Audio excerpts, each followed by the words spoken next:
Welcome back to my channel. Very good evening to all. और मेरे जो आज एक अच्छा सा इंटरेस्टिंग टॉपिक्स पे बात करेंगे हम कि हम कहीं इंटरव्यू देने जा रहे हैं, तो इंटरव्यूज में क्वेश्चंस क्या क्या पूछे जाते हैं, क्या लेवल्स होते हैं क्वेश्चंस पूछने के, और किस लेवल्स पे क्या क्या पूछा जाता है। मैं लेवल्स क्या बार बार लेवल्स वर्ड यूज़ कर रहा हूँ, क्यों यूज़ कर रहा हूँ, आपको आगे जाके वीडियोज़ में पता चल जाएगा क्यों मैंने ये लेवल्स की बात की है। ठीक है, तो अभी तो आपने मेरी लास्ट वीडियोस देखी होगी सीक्वेंसेस पे, तो आपको पता चला होगा कि सीक्वेंसेस क्यों इंपॉर्टेंट है, किस लिए करते हैं, क्या क्या था। तो अब फर्दर इन्वेस्टिगेट के लिए अब हम आगे, जो बच्चों ने मुझे ना बहुत सारे डीएम आए और बहुत सारे बच्चों ने क्वायरीज की, और मेरे जो हमारे जो इंस्टीट्यूशन में बच्चे आते हैं, पढ़ने आते हैं या ट्रेनिंग्स पे आते हैं, तो उन्होंने मुझसे बहुत सारे क्वेश्चन ऐसे पूछे कि सर, और जो एक्सपीरियंस लोग हैं और या जो जिनको भी 2-3 साल हुआ है फील्ड में या नए नए बच्चे आए, तो उनको कहीं जा रहे हैं इंटरव्यूज देने के लिए, अभी जो पास आउट होकर निकलेंगे तो कहीं इंटरव्यूज देंगे, क्या क्या क्वेश्चन पूछते हैं। तो मैं एज अ लेवल 1, 2, 3 बेस पे लेके जाऊंगा। लेवल 1 जो है और लेवल 2 और लेवल 3 पे ये बात चलेगी। लेवल 1 क्या होता है? लेवल 1 बेसिकली वो बच्चे, उनके लिए बात करेंगे जो बच्चे फ्रेशर हैं, फिर इंटरमीडिएट और जो थोड़ा एक्सपीरियंस्ड है। ठीक है, तो जो लेवल 1 पे बच्चे हैं तो उनके लिए क्या क्या कॉमन क्वेश्चंस होते हैं। कोई आप कहीं जा रहे हो इंस्टीट्यूशंस में या किसी डायग्नोस्टिक्स में, किसी हॉस्पिटल में, तो क्या क्वेश्चन पूछे जाते हैं, और आपको 1-2 साल का एक्सपीरियंस है तो उस पर क्या दिखा जाए, और जब आपको 5-6 साल से ऊपर ज्यादा एक्सपीरियंस, तो 6 साल से या 10 साल के से ऊपर एक्सपीरियंस रहता है, तो वो क्या पूछते हैं, क्या क्या कॉमन क्वेश्चंस रहते हैं। तो फर्स्ट ऑफ ऑल, अगर आप कभी भी जा रहे हो तो क्या हो सकता है क्वेश्चन। ठीक है, तो मैं आपको अब थोड़ी सी बात करेंगे लेवल 1 के लिए। तो उसमें बेसिक्स क्वेश्चन क्या पूछा जाएंगे, तो वो ज्यादातर आप किस मोडिलिटी पे ज्वाइन कर रहे हो, किसी जगह जा रहे हो तो किस मोडिलिटी पे ज्वाइन कर रहे हो, एक्सरे पे ज्वाइन कर रहे हो, सीटी पे ज्वाइन कर रहे हो, कि एमआरआई पे ज्वाइन कर रहे हो, या तीनों पे जगह पे ज्वाइन कर रहे हो, एक्सरे, सीटी, एमआरआई, और आपका डेक्सा भी है, मेमोग्राफी है, फ्लोरो भी है। ठीक है, तो उसमें क्वेश्चंस क्या एक्यूरेसी से पूछे जाएंगे वो मैं आपको बताता हूँ। तो पहला, अगर हम बात करें तो एक्सरे पे, तो एक्सरे पे कॉमन क्वेश्चंस अगर हमें लगेगा तो हमें जॉइंट्स पूछे। अब एक्सरे पे तो क्या बात होगी, जॉइंट्स की बात होगी, लंग्स फील्ड्स की बात होगी थोड़ा बहुत, और चेस्ट एक्सरे कैसे, एपी, अगर हम चेस्ट एक्सरे देख रहे हैं तो क्या कहते हैं, एपी में क्या दिखेगा, पीए में क्या दिखेगा। ठीक है, कॉमन क्वेश्चंस है कि अगर आप चेस्ट एक्सरे देख रहे हो तो एपी में क्या देख रहे हो, पीए में क्या देख रहे हो। और अगर और थोड़ा सा आप इन्वेस्टिगेट जाओगे तो अगर आप किसी का पेशेंट का, कोई पेशेंट अगर ट्रॉमा में आ गया है, कॉमन क्वेश्चन क्या है कि पेशेंट, अगर बच्चे, जो छोटे बच्चे होते हैं, कई बार छोटे बच्चे आते हैं इन सेंस की एक्सटर्नल मैग्नेटिक या एक्सटर्नल कुछ इनहेल कर, मतलब खा के आ जाते हैं। ठीक है, कुछ स्वेलो करके आ जाते हैं, तो जैसे कि उसके लिए कौन से व्यूज करोगे आप। अगर सपोज किसी ने, आप आए तो इंटरव्यूअर्स ने आपसे पूछा कि अगर सपोज आप मिडनाइट आप अकेले हो, मतलब ये ज़्यादातर केसेस, अगर आप पेशेंट आया है, इमरजेंसी में आया है, ऑलमोस्ट 2 साल का बच्चा है। ठीक है, 2 साल का बच्चा है और आपके पास के कुछ अननोन मेटेलिक या कुछ भी अननोन फॉरेन बॉडी क्या कहते हैं कंज्यूम करके आया है, तो आप कौन सा व्यू करने वाले हो। ठीक है, तो आपको कैसे कौन कौन से उसमें व्यू लेना पड़ेगा, तो एक कॉमन क्वेश्चन है। ठीक है, तो ये पूछा जा सकता है आपको। ठीक है, अगर फिर और अब नॉर्मल आपसे इंटरव्यूअर्स पूछ रहा है तो आपसे नॉर्मल क्वेश्चंस तो नहीं पूछेगा कि भैया इसमें क्या हो रहा है, वो तो थोड़ा कॉम्प्लिकेट से तो पूछेगा ही। फिर आपसे एक कॉमन क्वेश्चन पूछेगा, अगर हमारा एक्सरे कर रहे हैं हम, तो अगर पेशेंट का सर्वाइकल करना है, बट सर्वाइकल में पेशेंट क्या कहते हैं लेट नहीं सकता, तो आप कौन सा क्वेश्चन इसमें वो करने वाले हो। ठीक है, इसमें कौन सा आप व्यू करने वाले हो। अगर पेशेंट खड़ा नहीं हो सकता, सपोज कि आप चेस्ट क्या कहते हैं, पेशेंट का सर्वाइकल लेने आए हो, सर्वाइकल बोला है कि भाई सर्वाइकल करना है, बट पेशेंट खड़ा नहीं हो सकता, आप इसमें बताइए कि क्या करोगे, कौन सा व्यू करोगे जिसमें आप देख पाओगे कि इसमें क्या करना है, कैसे करना है। ठीक है, मैं आपको पूछा था कि मतलब उसमें कौन सा व्यू करेंगे सर्वाइकल्स के लिए, क्रॉस ट्रेवल लेटरल्स व्यू क्या होते हैं, ये सारे इंपॉर्टेंट चीजें। दूसरा, मतलब मैंने तो इसको ऐसे स्टार्ट कर दिया, क्या क्वेश्चन पूछते हैं, बट जब भी आप मतलब अपनी सीवी लेके जाओ, मतलब आप जो रिज्यूम आप तैयार कर रहे हो, तो उसमें ध्यान रखो कि एक बार अपना रिज्यूम पढ़ लो। ये कॉमन क्वेश्चंस हैं, मतलब ये कॉमन है कि हम रिज्यूम बनवा लेते हैं, कई बार साइबर कैफे को बोला कि आप हमारा रिज्यूम बना दो, या आपने खुद से भी बनाया, तो हमेशा कोशिश करो कि जो भी आप रिज्यूम बनवा रहे हो ना, वो रिज्यूम पढ़ के जाओ। क्योंकि अगर आपने कुछ भी ऐसा लिख दिया है कि मुझे ये आता है या वो आता है, तो क्योंकि आज जो सामने वाला है उसको आपके बारे में कुछ नहीं पता है, आपके रिज्यूम से पता लगेगा कि उसको क्या आता है। तो एग्जैक्टली वो चीजें लिखो जो तुम्हें आती हैं, उसमें गबन करने की जरूरत नहीं है कि ठीक है तुम्हें ये भी आता है, तुम्हें वो भी आता है, तुमने सब कुछ लिख दिया। बड़ो तुम्हें सब कुछ आता है तो 5 मिनट में पता चल जाएगा, ठीक है। तो ये चीजें हमेशा ध्यान रखना है, गबन इन सेंस कि मतलब कुछ गलत ऐसा नहीं लिखना है, तुमने उठा के किसी से कॉपी पेस्ट करके लिख दिया। तो ये ध्यान रखना है, जब भी सीवी बनाओ तो सीवीज में वही चीजें मेंशन करो जो तुम्हें आती हैं और जो तुम्हें हाँ कि तुम्हें लगता है कि तुम कर सकते हो, ठीक है। तुमने सब कुछ लिख दिया कि मैंने एक्सरे के सारे व्यूज करते हैं, अब मैंने तुमसे पूछ लिया वाटर व्यूज सारे ही बता दो, ठीक है। मैंने तुम्हें बोल लगे तुम मेल हो, तुम जाके क्या कहते हैं HSG कर दोगे क्या?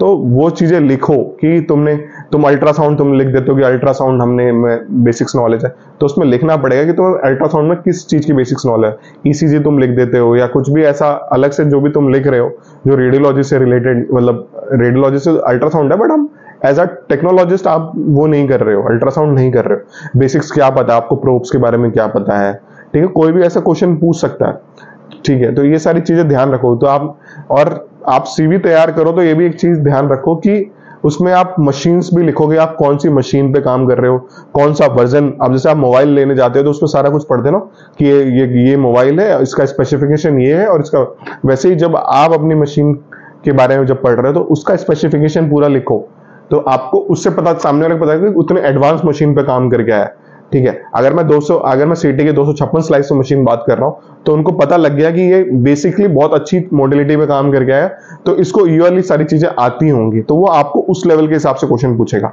आप 32 स्लाइस पे लिखोगे, 16 स्लाइस लिखो तो आपसे कोई कोरोनरी एंजियोग्राफी नहीं पूछेगा, कोई CABG नहीं पूछेगा, क्योंकि उसमें हो नहीं सकता, ठीक है। फिर आपसे पल्मोनरी एंजियो पूछ लेगा, लोअर लिम्ब एंजियो पूछेगा।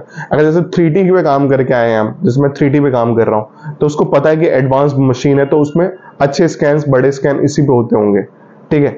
तो ये सारा कुछ सिनेरियो रहता है। अब आप 0.8 लिखोगे तो 0.8 के हिसाब से क्वेश्चन पूछेगा, 0.5 टेस्ला के हिसाब से लिखो तो 0.5 कौन से आपने वर्जन पे काम किया है। मैं 3T इंजीनियर पे काम किया है तो आपको पता लगता है, चाहे सीमेंस पे काम कर रहे हो, कोई भी XYZ कोई सी मशीन है, ठीक है।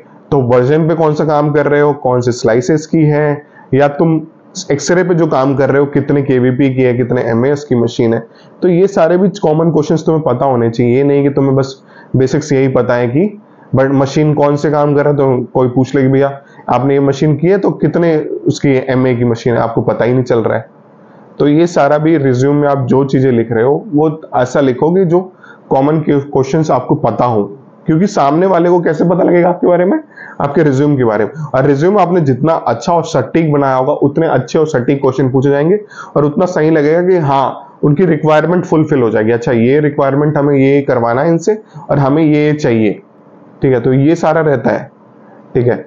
तो ये सारे क्वेश्चंस रहते हैं कि आप जैसे कि मैं लेवल 1 की बात कर रहा था कि लेवल्स की बात आप, तो लेवल 1 पे यही चेस्ट एक्सरेस पूछ लेंगे आपसे कि कैसे करते हैं, थोड़ा सा आपसे फ्लोरोस्कोपी के बारे में कैसे ऑपरेट करते हैं, एक्सरेस की पोर्टेबल मशीन कैसे ऑपरेट करते हैं, अगर हम कैसे कौन सी टेक्निक्स लगा के हम अच्छे स्कैन कर सकते हैं, ठीक है। ऑब्लिक्स ना आए फर्स्ट शूट में, मतलब ज्यादा शूट ना करो आप। शूट्स का मतलब ज्यादा पेशेंट को बार बार एक्सपोजर ना दो, एक बार में ही अच्छा स्कैन, मतलब अच्छा एक्सरे कर दो, ठीक है। बार बार एक्सपोजर देने की जरूरत नहीं है। टेक्निक्स तुम्हें पता होनी चाहिए। जैसे मैंने तुम्हें पूछा कि कौन सा, अगर पेशेंट मूव नहीं कर पा रहा है तुम उसमें कौन सी पोजीशन करोगे।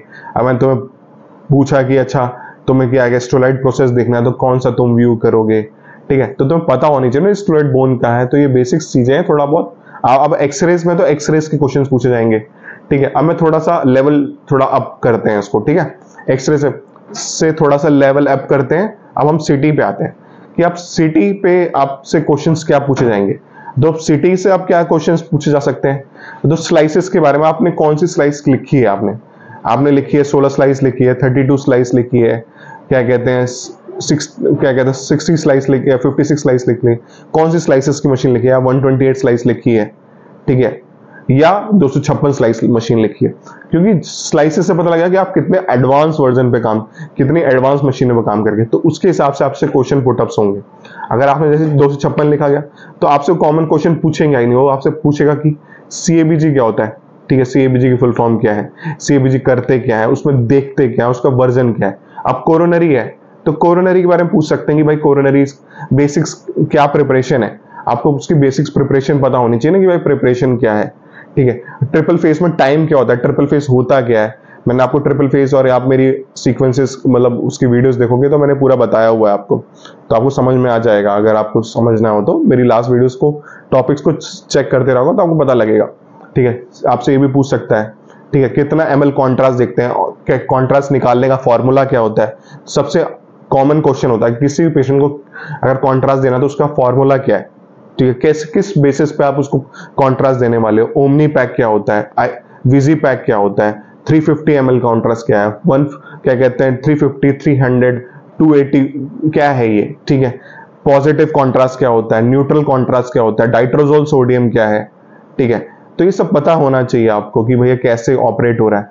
फिर ऑपरेटिंग की बात आए तो ऑपरेटिंग में अगर आप पेशेंट, अगर आप एक साथ आपको कैसे करोगे, अगर आपका CCT चेस्ट, नेक और एब्डोमेन है तो कैसे इसको एक बार में कैसे करने वाले हो आप, कितना लेंथ रखोगे, ठीक है। तो ये सारे टेक्निक्स आपको पता होनी चाहिए, ठीक है। अगर आप कोई सा भी एब्डोमेन, अगर आपको कुछ ऐसा दिख रहा है कि आप पेशेंट आपके पास CCT एब्डोमेन करके आया है बट आपको लीवर में फाइंडिंग दिख रही है, तो आप क्या करने वाले हो एज अ टेक्नोलॉजिस्ट, आपका क्या काम बढ़ना है कि आपको, अगर आपने कोई CT एब्डोमेन करके प्लेन देखा और प्लेन के बाद आपको फाइंडिंग दिख गई बट वो CT एब्डोमेन कॉन्ट्रास्ट के लिए आया है बट ट्रिपल फेस नहीं होना है, तो आप उस कंडीशन में, उस सिनेरियो में क्या करने वाले हो।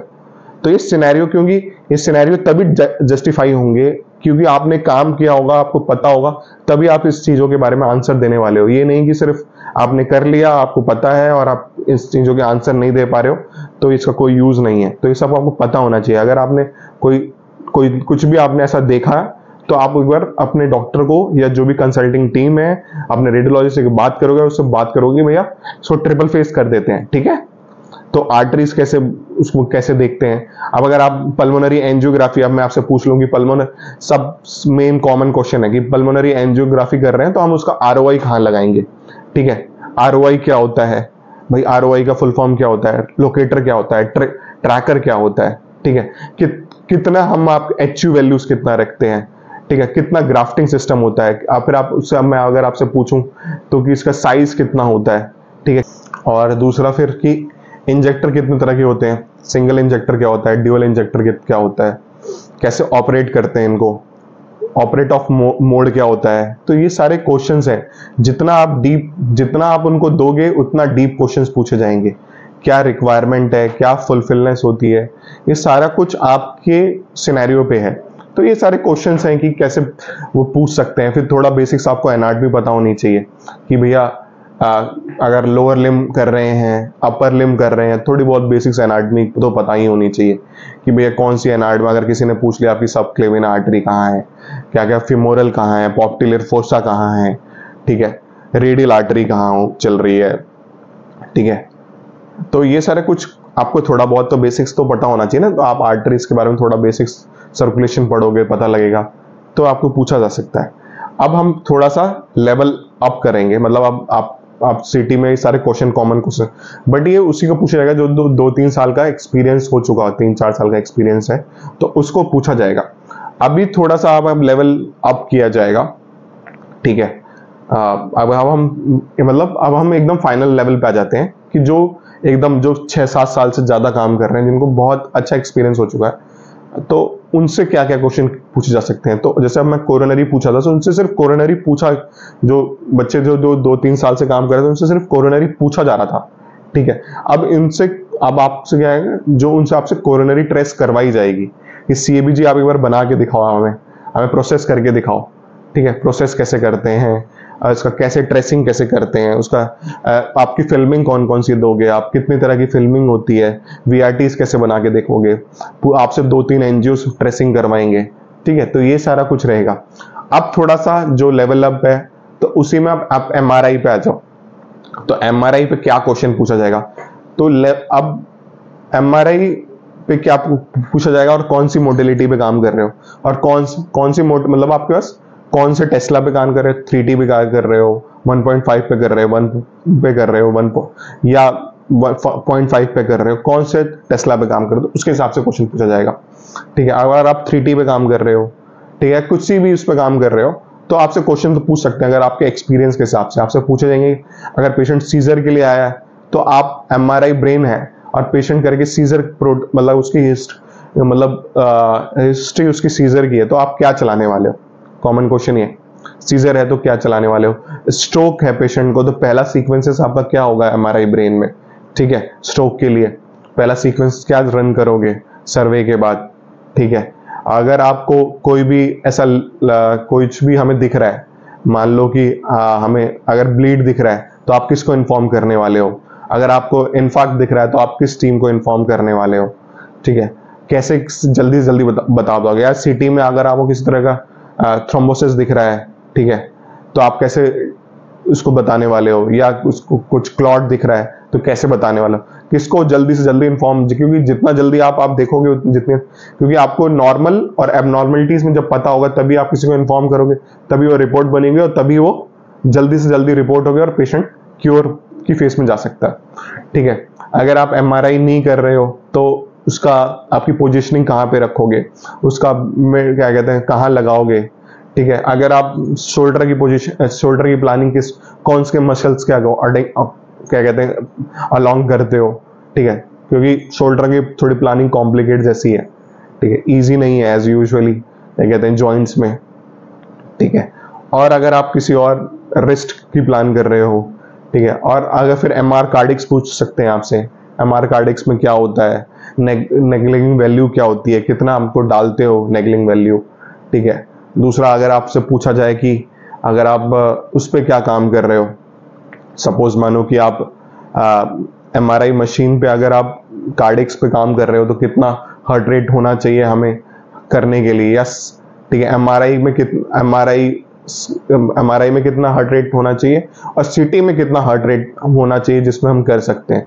ये सारे कॉमन कोर्सेज हैं। कितने गॉस का कैनुला होना चाहिए। ठीक है, कौन आर्टरीज में मतलब हम कोई भी हम एंजियोस कर रहे हैं तो किस तरह का कैनुलेशन होना चाहिए। तो ये सारे क्वेश्चन है। ठीक है, अगर आप MRIs में और डीप में जाओगे तो फंक्शनल्स में आपको ट्रैक्टरों के फाइबर्स के नाम बता दो, फाइबर्स कैसे वो करते हो, फाइबर ट्रैकिंग कैसे करते हो। ठीक है, ये सारे क्वेश्चन पूछे जा सकते हैं। और MRI में और भी डीप में अगर आप जाएंगे तो और भी बहुत सारे क्वेश्चन हो सकते हैं। ठीक है, अगर आप मान लो कि कोई भी आप स्पाइन कर रहे हो तो स्पाइन में आपको कोई फाइंडिंग दिख रही है, अगर सपोज कि आपको देखो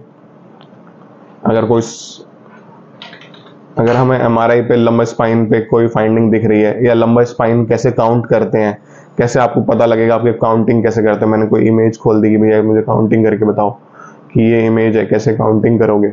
ठीक है, तो कैसे रहता है सिनेरियो, कैसे इसको ऑपरेट करते हैं। ठीक है, इस सिस्टम से आपको क्वेश्चन पूछे जा सकते हैं। ठीक है, और पेशेंट अगर आपका MRI ट्रिपल फेस के लिए आया है तो आप डिले फेस कितने देर बाद लेते हो। ठीक है, ये सारे भी क्वेश्चंस हो सकते हैं। और भी बहुत सारे क्वेश्चंस हैं। अगर आप साइलोग्राफी कर रहे हो तो साइलोग्राफी में क्या देखते हैं हम, साइलोग्राफी किस चीज पार्ट की है। ठीक है, और अब अगर फंक्शनल्स कर रहे हो तो ब्रोकास एरिया क्या है, ब्रिकनसंस एरियाज क्या है, ये पूछे जा सकते हैं। ठीक है, ट्रैक्टर कर रहे हो, ठीक है, तो ट्रैक्टर के बारे में बता ही दिया थोड़ा। और भी आपको अगर कार्डिक्स के आपके कौन कौन सीक्वेंसेस होते हैं, किसमें क्या क्या रन करते हैं। ठीक है, अगर बच्चे हैं मतलब अगर स्मॉल बेबीज हैं तो स्मॉल बेबी में आपको क्या कहते हैं, कौन कौन से आपको अलग सीक्वेंसेस चलाने हैं बच्चों के लिए। ठीक है, हमारे ब्रेन के लिए कौन से कॉमन सीक्वेंसेस चलाने हैं। ये सारे क्वेश्चंस सारे पुटअप कर सकते हैं। ठीक है, अगर आप इन क्वेश्चनों को मैंने जो भी आपको बताया है इसमें भी आपको थोड़ा बहुत डाउट रहा होगा तो आप मुझे बताना, मैं इसमें आपको थोड़ा बहुत बता दूंगा बेसिक्स। आप नोट्स किया करो कि मैंने जो क्वेश्चंस पूछे आपको कुछ समझ में आया है कि नहीं आया, क्या रहा है। ठीक है, ठीक है। और एक्सरेज में भी अगर आपसे पूछा जाता है कि प्रोसीजर्स कौन कौन से आते हैं, प्रोसीजर्स एक्सरे में सबसे कॉमन क्वेश्चन होता है कि प्रोसीजर्स क्या क्या आते हैं, कैसे कितने वो आप कर लेते हो। और सीटी में भी आपको रेक्टल कॉन्ट्रास्ट कौन सा देते हो, एमआर में कौन सा जेली यूज करते हो, किसी को क्या कहते हैं, अगर आप पेशेंट को क्या कहते हैं ये कर रहे हो, क्या कहते हैं, कॉमन क्वेश्चन है, अगर आप क्या बोल सकते हैं उसको, डिफिकोग्राफी कर रहे हो, तो डिफिकोग्राफी में कौन से आप सीक्वेंसेस लेते हो, कैसे कैसे कब कौन क्या क्या उसका सिनेरियो रहता है, कैसे कैसे चलते हैं, ठीक है। और नेविगेशन प्रोटोकॉल कर रहे हो, एमआरआई नेविगेशन कर रहे हो, तो उसमें क्या क्या चलाने वाले हो, नेविगेशन प्रोटोकॉल्स में एरिया कैसे कवर करते हैं, ठीक है। तो ये सारे सिनेरियोज हैं, बहुत सारे क्वेश्चंस हैं, ठीक है। तो ये सारी चीज़ें आपको पता रहेंगी ना, तो आपके लिए भी बेटरमेंट है, ठीक है। कुछ आपको अलग से दिख रहा है, अगर आपको पता है कि ACL क्या होता है, PCL, मैंने आपसे पूछा ACL क्या है, PCL क्या है, MCL क्या है, अब आपको पता ही नहीं है कि कहाँ सारे, मैं आपको पूछूंगी सुप्रास्पाइनेटस मसल कहाँ है, इंफ्रास्पाइनेटस मसल कहाँ है, ठीक है, टेंडन कहाँ है, ठीक है, फाइबर्स कहाँ है, मैं किस चीज़ के कौन से फाइबर की बात पूछ रहा हूँ, तो आपको बताना पड़ेगा, ठीक है। स्कैफोइड बोन कहाँ है, ल्यूनेट कहाँ है, ट्राइक्यूट्रम कहाँ है, ट्राइक्यूटोजोइड कहाँ है, इसके सारे कहाँ की बोन्स हैं, ये टेलस कहाँ है, ठीक है। तो ये सारे चीज़ें हैं, मतलब एमआरआई से बहुत सारी चीज़ें पूछी जा सकती हैं, और आपको सिस्टम पे भी वो ला के पूछ सकते हैं कि आप ये हमें बता दो कि क्या दिख रहा है, आप फाइंडिंग्स बता दो, कि किसी को कुछ फाइंडिंग्स बतानी है, ठीक है। क्योंकि आप एमआरआई में काम कर रहे हैं तो फाइंडिंग्स आपको पता, क्योंकि पेशेंट स्ट्रोक्स कर गया है, तो स्ट्रोक आपको देखना नहीं आता है कि डिफ्यूजन में कैसा दिखता है, एडीसी क्या होता है, ठीक है, फ्लेयर क्या होता है, T2 क्या है, T1 क्या है, PD क्या होता है, TSC क्या होता है, और SNR क्या है, SED क्या है, तो ये सारे क्या है, वॉक्सल क्या है, पिक्सल क्या है, मैट्रिक्स क्या है, ठीक है। ये सारे ही क्वेश्चन है, ठीक है। चाहे सिटी में, अगर वो सिटी में आपको सिटी वैल्यूज क्या होती हैं, सिटी वैल्यू किसकी अलग अलग वेरीज होती हैं, सिटी वैल्यू लंग की कितनी है, एयर की कितनी है, ठीक है, वाटर की कितनी है, तो कैसे पता रहेगा, ये सारे क्वेश्चंस हैं। एक्सरेज में भी बहुत सारे क्वेश्चंस हैं, एक्सरेज में भी आप दुनिया भर के क्वेश्चंस पूछ सकते हो कि स्काई लाइन व्यू क्या होता है, स्काई लाइन व्यू क्या है, अगर आप किसी का हमें कोई व्यू, मतलब अगर हम पेशेंट का कुछ स्पेशल कैसे क्या कर सकते हैं, ठीक है। अगर फीमेल पेशेंट है, 30 इयर्स फीमेल आई है चेस्ट एक्सरे करवाने के लिए, तो आप उससे कॉमन क्या पूछोगे, उससे कैसे, मतलब 30 इयर्स फीमेल है और एक्सरे करवाने के लिए आई है, और आपने उससे क्या हिस्ट्री लेने वाले हो, क्या क्या पूछने वाले हो, PNDT क्या फॉर्म होते हैं, PCNDT फॉर्म्स क्या होते हैं, कंसर्न फॉर्म्स क्या होते हैं, कंसर्न फॉर्म आप पेशेंट कॉन्ट्रास्ट दे रहे हो तो कितने आवर्स की फास्टिंग सही है, ठीक है, और फास्टिंग्स के साथ क्या क्या रिक्वायरमेंट है, आप KFT में किस चीज की वैल्यू देखते हो, KFT क्या होता है, LFT क्या होता है, ठीक है। ये सारे क्वेश्चंस हैं जो बहुत सारे जगह पूछे जाएंगे, आपको यूज टू रहना आपके, ठीक है। क्या कहते हैं, अगर आप कंसर्न भर रहे हो तो कॉन्ट्रास्ट कंसर्न में क्या होता है, प्लेन कंसर्न में क्या पूछते हो, अगर फीमेल लेस देन 50 इयर्स है तो आपको क्या क्या प्रिकॉशंस रखने हैं, अगर 50 से ज़्यादा है तो किसी का मोनोपोज क्या है, LMP डेज क्या होती है, LMP क्या होती है, ठीक है, LMP की फुल फॉर्म्स क्या है, ठीक है। तो ये सारे कॉमन क्वेश्चंस हैं, मतलब ये बेसिक्स पूछा ही जाता है, इतना तो थोड़ा बहुत आपको पता होना चाहिए। तो MRI में थोड़ा ज़्यादा मैंने डीप बता दिया, बट जो CT और एक्सरे में कॉमन क्वेश्चन है तो पूछा जा सकता है, ठीक है। तो कभी भी, मतलब मैंने इतना क्वेश्चन इसलिए आपको बता दिया अपनी तरफ से, मतलब कॉमन क्वेश्चंस आप इनको नोट करके अगर आपको पता है तो अच्छी बात है, नहीं पता है तो आप मेरे से पूछ सकते हो, रिसर्च कर सकते हो, पढ़ सकते हो, और मुझे कमेंट सेक्शन पूछ सकते हो, मैं बता भी दूंगा, ठीक है। तो ये सारा हो रहा था, बाकी मैं आपको नेक्स्ट वीडियो में एक बार दिखाऊंगा कि इंटरव्यू कैसे कोई आता है, कैसे कोई इंटरव्यू देता कैसे, तो मैं एक बार आपको दिखा दूंगा कि कैसा इंटरव्यू देने के टाइम कैसा एक माहौल रहता है, कैसा कोई आता है तो कैसे उसको किस तरह क्वेश्चन पुट रहते हैं। अभी तो मैंने बता दिया कि इस तरह क्वेश्चन होंगे, मैं आपको बता दूंगा, एक बार दिखा भी दूंगा वीडियोस में कोई आता है कैसे, मैं किसी बच्चे का इंटरव्यू आपको लेके दिखाऊंगा कि कैसे इंटरव्यूज लिए जाते हैं, कैसे होते हैं, और क्या क्या क्वेश्चंस पुट किए जाते हैं, ठीक है। तो अभी तो मैंने ये बता दिया, और क्या क्या कोई कैसे जवाब देता है, कैसे सिलेक्शन प्रोसेस होता है, वो तो अलग मैटर है, बट अपना तो एक इंटरव्यूज पे आपको पता होना चाहिए कि आपको एक कॉमन क्वेश्चंस के आपको आंसर्स पता होना है, ठीक है। अभी इस वीडियोस को यहीं पे एंड करते हैं। अगर कोई भी आपको कॉमन क्वेश्चन ऐसा कुछ रहा है तो आप मेरे से पूछ लेना कि सर और कुछ ऐसा, सर इसमें आपने ये बताया, ये पूछा था, हमें इसका आंसर नहीं पता, आप मुझसे हमें इसका आंसर बता दूंगा, ठीक है। Thank you for watching this videos. कोई भी डाउट रहा करे तो आप प्लीज मेरे से पूछ लिया करिए। Thank you.